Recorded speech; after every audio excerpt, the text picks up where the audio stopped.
it's Maria Felix-Fass here with your weekly recipe feature for Envision Talking Newspaper.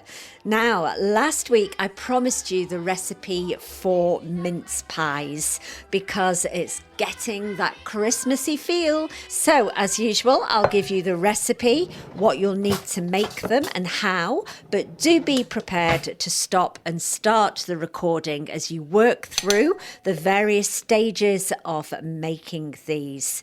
For your ingredients for mince pies, you're going to need, and this is my cheating recipe, I'm sorry to disappoint, but you need a jar. So a large jar, or about 600 grams, so 1 to 2 smaller jars of classic mincemeat. So that's your recipe for the mincemeat done.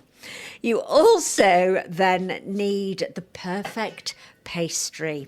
You need 375 grams of plain flour, 260 grams of unsalted butter. So that's a block of butter.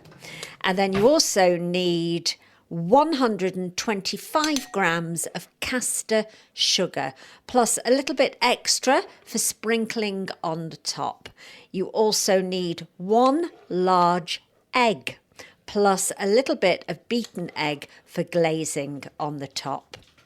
The first thing you need to do is place the chunks of butter into a bowl and add the flour in, and then rub together to form breadcrumbs like you would do for a shortbread or a crumble recipe.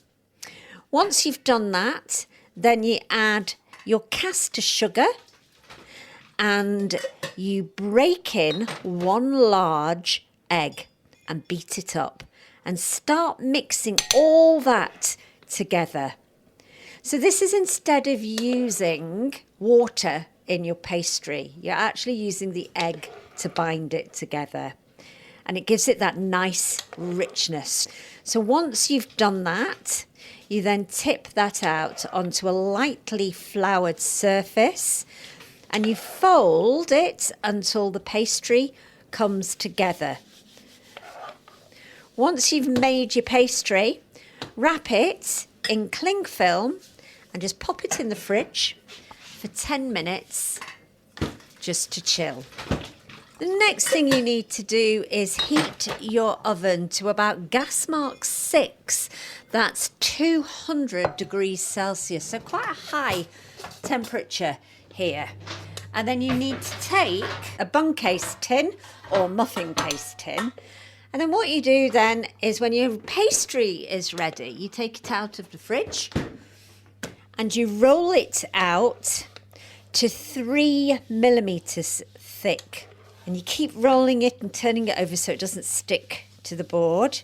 And then using a round cutter, you cut out 16 bases and you place them into your trays. Now make sure your trays are grease-proofed with a little bit of butter beforehand, otherwise they're going to stick.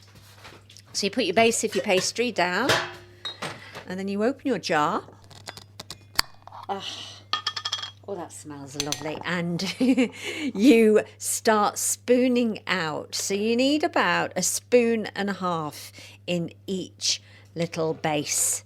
And then the pastry that's left over, re-roll that out and cut out smaller little lids for the pies and press them on top just to seal them with your fingers.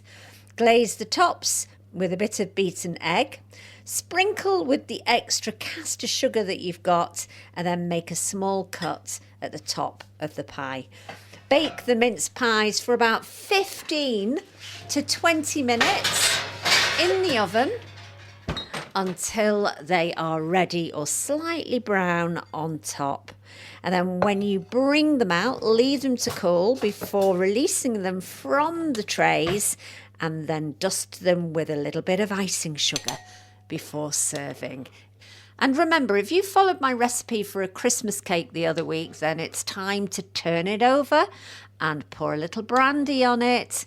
Next week and the week after, I will be finally icing the cake and marzipaning it. So I'll let you know how you do that then. For now, enjoy your mince pies and have